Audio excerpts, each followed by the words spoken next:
Salut à tous. Alors aujourd'hui une nouvelle vidéo, ça faisait longtemps où j'avais fait une vidéo où je parlais réellement dedans et je pense que ça va être une vidéo un petit peu plus longue que les récentes qui ont été publiées, celles qui datent d'il y a plusieurs mois.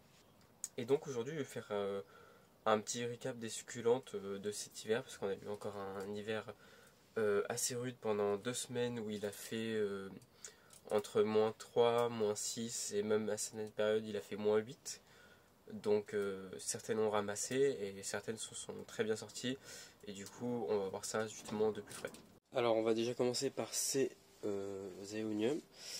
Il faut savoir que pendant la période où il a gelé très fort, bien sûr ils étaient abrités, en fait ils ont été carrément sortis de la serre froide parce qu'elle n'est pas chauffée. Ça fait 2 ans que je l'ai et 2 ans que je ne l'ai pas chauffée. Par principe déjà et puis par manque de moyens pour l'instant. Et du coup, pendant la grande période de gel, je les ai rentrés au garage pendant 2 semaines. Ils ont été totalement dans le noir, malheureusement, mais vous voyez qu'au final, ils s'en sortent très bien. C'est bien moins grave que s'ils avaient subi le gel, sachant qu'ils avaient gelé jusqu'à un moment donné, -8, ils auraient été plus que morts. Parce que certains, ils lâchent à -1, c'est fini. Ça dépend des variétés, mais en général, entre -1 et -4, c'est fini quoi. Mais on compte plutôt sur -1. Donc voilà. Donc là, on a l'Aeonium Zeus. C'est une variété qui a comme parent l'Aeonium undulatum. Bien sûr, ça vient des Canaries, l'undulatum. Donc voilà. Celui-ci, c'est un horticole. Celui-ci, c'est l'Aeonium gomerens ou gomerense.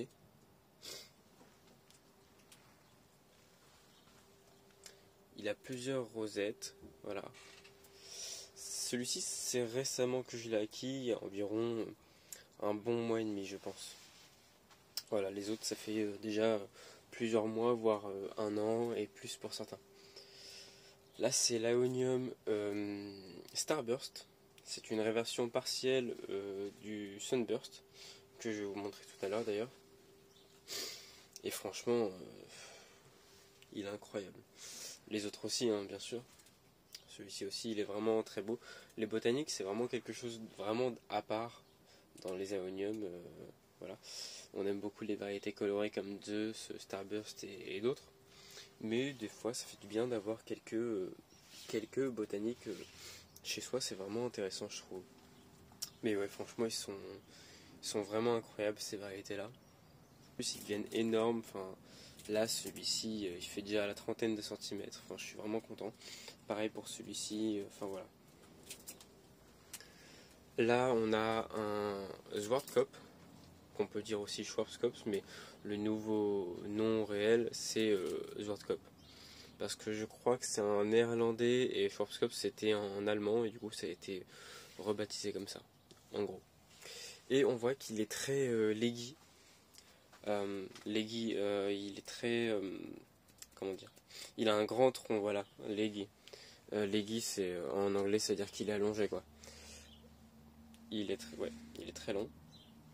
Et en fait, certains le couperaient parce que c'est pas dans le goût des gens, mais moi justement j'avais envie de le laisser monter justement comme un arbre. Et on voit que le tronc là il fait environ 70 cm de haut, sans compter bien sûr le feuillage, mais 70 cm voilà, de la base jusqu'aux feuilles. Et voilà, voilà. Et en fait il a fait d'un seul coup plein de petites têtes. Parce que lui en fait je le rentre au garage seulement s'il fait vraiment -6, -8, hein, mais s'il fait -3, -4, je le rentre pas. Au meilleur des cas, je le couvre avec un voile d'hivernage, puis voilà. Et en fait, qu'est-ce qu'il m'a fait en fait, il a toujours sa tête du milieu. Attendez, voilà, là il a toujours sa tête du milieu, comme vous pouvez voir normalement. Elle est toute petite. Je sais pas pourquoi, mais elle a arrêté de pousser et il s'est mis à faire plein de branches comme ça. Du coup, il s'est ramifié naturellement. Mais au bout de 70 cm de hauteur. Donc, ouais, Schwarzkopf est connu pour ça. Il a vraiment du mal à se ramifier en général. Donc, en fait, souvent, il faut le tailler pour qu'il se ramifie voilà, de façon forcée. Là c'est pas spécialement intéressant de voir ça. C'est des petites plantes encore. que j'ai reçues il n'y a pas forcément longtemps pour certaines. Celle-ci, la grosse Echeveria un peu rouge, il n'y a pas longtemps. Celle-ci non plus. Les autres, ça fait plus longtemps, voire beaucoup plus longtemps. Celle-ci dans le pot là en terre cuite, c'est ma première succulente. Oui, ma première ou ma deuxième succulente que j'avais acquis. Elle doit bien avoir 4 ou 5 ans. Ouais, même 5 ans, ouais. Ouais, oui, 5 ans. Et je l'avais eu toute minuscule bien sûr, et j'y connaissais rien en succulente. Je m'y connaissais beaucoup en plante, mais pas du tout en succulente, et voilà. Une aloe aristata qui est à côté. Ça c'est une Echeveria, c'est une variété hybride de Gibiflora chaviana, mais je ne sais pas exactement la variété. Est-ce qu'il y avait une étiquette dedans? Non, je crois pas. Une agave, normalement je l'ai sur un papier le nom, mais je l'ai plus là pour l'instant. Un aéonium, bon, qui fait palmine parce que l'an dernier, l'hiver 2022-2023, il a pris un coup de gelée, je l'ai taillé et il est reparti. Là, des Echeveria mini belle variegata que j'ai taillé. Là, c'est une Graptoveria Freddy variegata. Là, une aloe Rowi, je crois que c'était ça le nom. Rowi, certainement. Une Graptoveria Topsy Debbie qui a mangé pas le gel, parce que du coup elle résiste bien au gel, mais elle a mangé les cochenilles et tout ça. Donc c'est pour ça qu'elle a une déformation, vous voyez. Donc ouais, mais bon, elle refait des feuilles typiques à sa variété. Là c'est un philodendron Pink Princess qui fait un peu la tête, mais il va reprendre parce que en fait je le laisse tout le temps dans la save froide. Tant qu'il ne fait pas en dessous de 0 degré, en fait je le laisse. Et dès qu'ils annoncent en dessous de 0, je le rentre. Et bon, en fait les tâches qu'il a, c'est pas spécialement le froid, c'est que j'y ai fait un excès d'humidité. Donc c'est pas grave, il va s'en remettre, je le laisse bien sécher et voilà, il va s'en remettre. Une Echeveria Kissing qui a bien ramassé, pas le gel toujours, mais les cochenilles. Cette année c'était une catastrophe chez moi, c'est la première fois que j'en ai réellement, et j'ai dû lutter pour les exterminer, et je pense qu'il y en a encore quelques-unes qui se promènent sur certaines plantes, et je vais mettre longtemps à les éradiquer, voire même je vais peut-être pas réussir à les éradiquer à 100%. On verra bien avec le temps, mais elle se refait parce qu'elle avait perdu toutes ses feuilles, il n'y en avait plus qu'une ou deux toutes petites au centre, et en fait elle s'est réétoffée. Elle fait un petit à la base, donc au final tout va bien de nouveau. C'est juste que les feuilles ont bien ramassé des piqûres de cochenilles, etc. Du coup elles sont comme fissurées à moitié sur la peau, ça fait des cicatrices, mais une fois que ces feuilles là seront disparues, tout ira bien. Voilà, les nouvelles feuilles vont bien remplacer. Une Echeveria Madiba qui s'apprête à fleurir. Un Aeonium kiwi. Bon, voilà la tête qu'il a. Je l'avais taillé pour faire des boutures, enfin voilà. C'est une plante que j'avais achetée l'année dernière, au courant du printemps, je crois. Graptopetalum paraguayens, que j'ai pas arrêté de bouturer, c'est pour ça qu'il est dans cet état-là. C'est normal, il va s'en remettre. Une Echeveria Affinis Black Knight, qui me fait des fleurs mais incroyables. Je pense que je vous mettrai une photo sur le côté. Ouais, il est vraiment, ouais, franchement ça fait des fleurs superbes. Une Echeveria Agavides Romeo. On va faire vite fait un tour au cactus. J'ai quelques gymnocalcium comme celui-ci, un rose, un jaune, orange, rouge. J'en ai d'autres, un peu plus gros, ceux-là. Et pareil, ça a bien subi le gel, je les ai pas rentrés. Ils ont subi moins 6, moins 8, hein, du coup.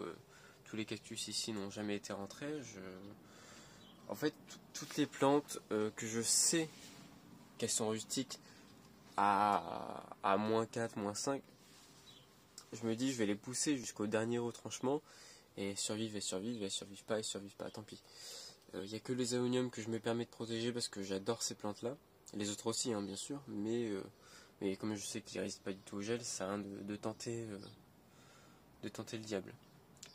Donc voilà pour les petits cactus. Il y a quoi? Du Myrtillocactus géométrisans, de l'Echinocactus grussoni, Lycocerus super abricot, de l'Echinopsis Sleeping Beauty, Dark Melody et d'autres.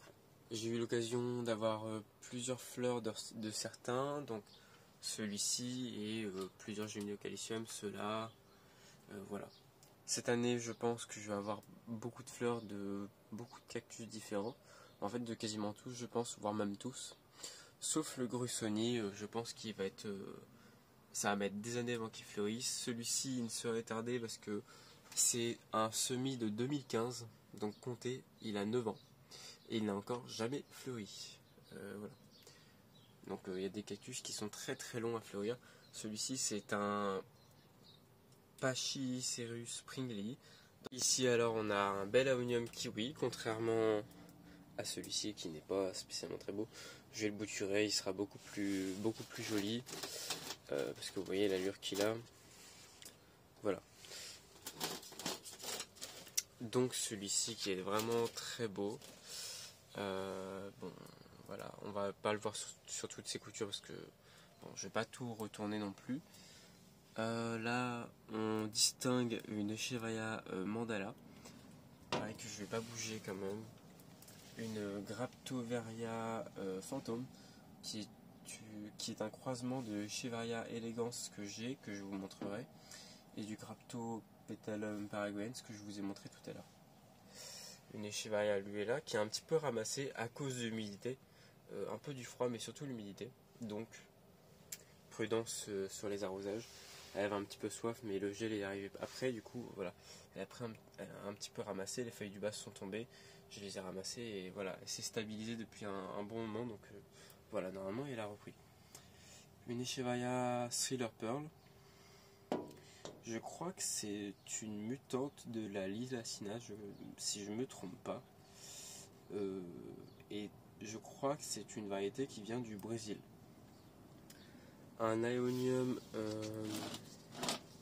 Emerald City, qu'on peut aussi appeler Silver.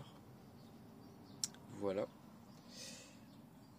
Une Pachyveria corvus. Graptoveria titubans variegata. Et un autre pied qui n'est pas variegata. Bon. Elle est encore toute petite, je l'ai reçue il y a quelques mois. Et on était déjà en automne-hiver.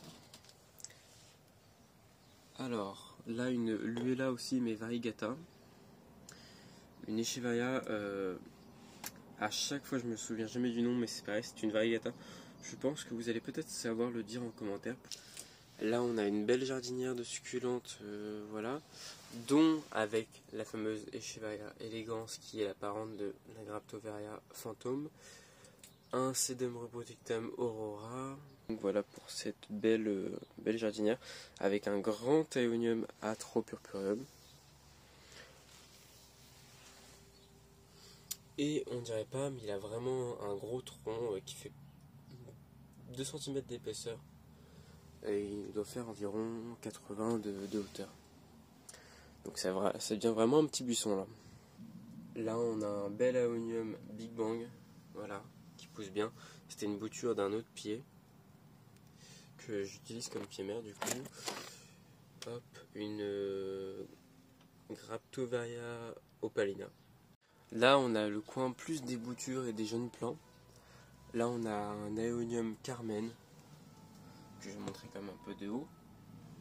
Aeonium Carmen, croisement de Simsi et de Zwartkop.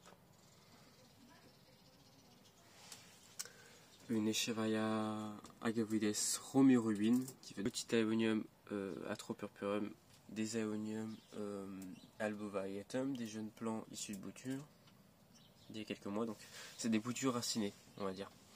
Des boutures encore non racinées que j'ai fait il y a une semaine. Aeonium Big Bang.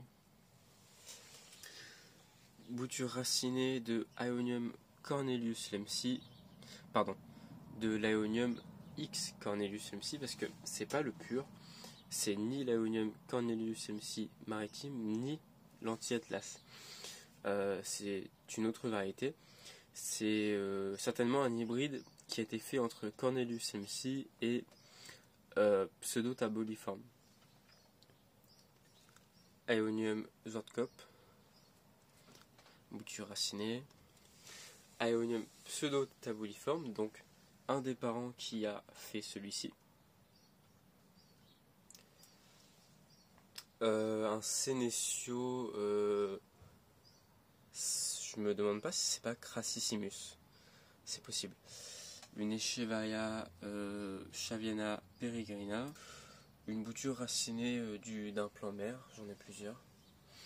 Une Echeveria, je ne sais plus le nom, je l'ai mangé sur l'instant mais c'est pas grave.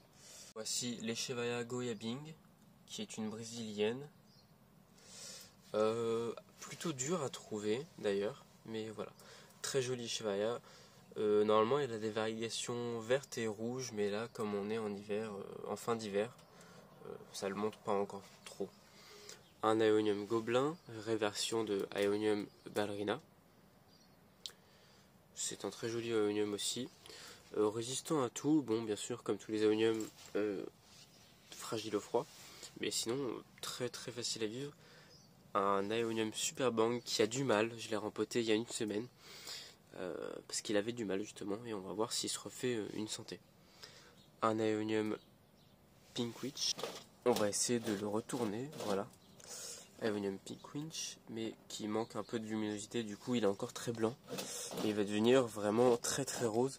Je vais vous montrer une photo de l'année dernière comment il était, sachant que là il a fait plein de rejets, dont des rejets quasiment albinos, et même certains qui sont albinos.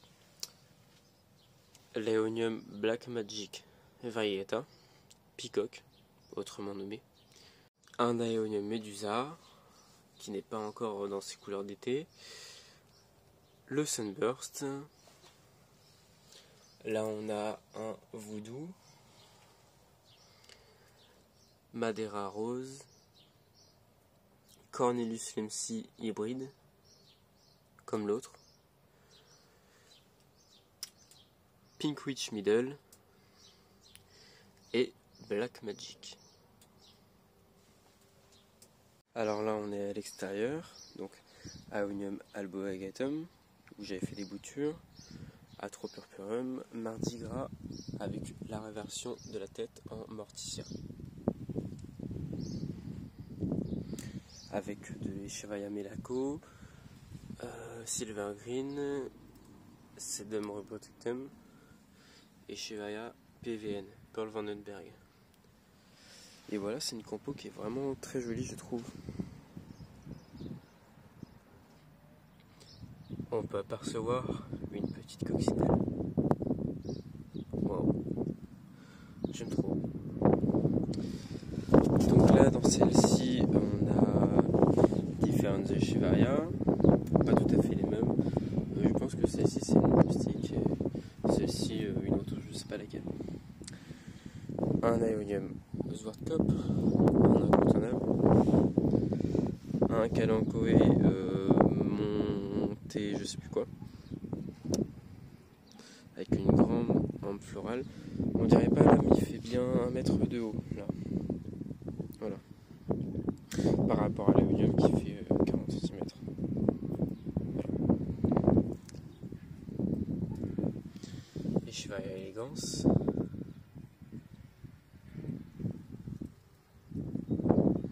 Voilà pour les jardinières. Une Chaviana peregrina en pleine terre. Une Aloe aristata. Echeveria elegans. Des Sempervivum. Un petit Sedum palmeri. Echeveria Kirov. La preuve qu'on, même en Normandie, on peut avoir des plantes succulentes en pleine terre, à condition qu'il n'y ait pas trop d'eau. Bon, même si moi, je ne les ai pas protégées de la pluie, malheureusement, c'est une erreur que j'ai faite parce que j'en ai perdu quelques-unes à cause de la pluie. Et bien sûr du gel, mais de la pluie. Mais donc voilà, des plantes qu'on pourrait croire fragiles au froid et même à l'humidité, qu'au final sont plutôt résistantes. Donc voilà, c'est tout pour cette vidéo. J'ai adoré la tourner. Si vous voulez me soutenir sur mon litchi, je le mettrai en barre de description et en commentaire. N'hésitez pas également à commenter, liker la vidéo si vous avez aimé. Ça mettra en avant la chaîne. Et du coup, à bientôt pour une nouvelle vidéo.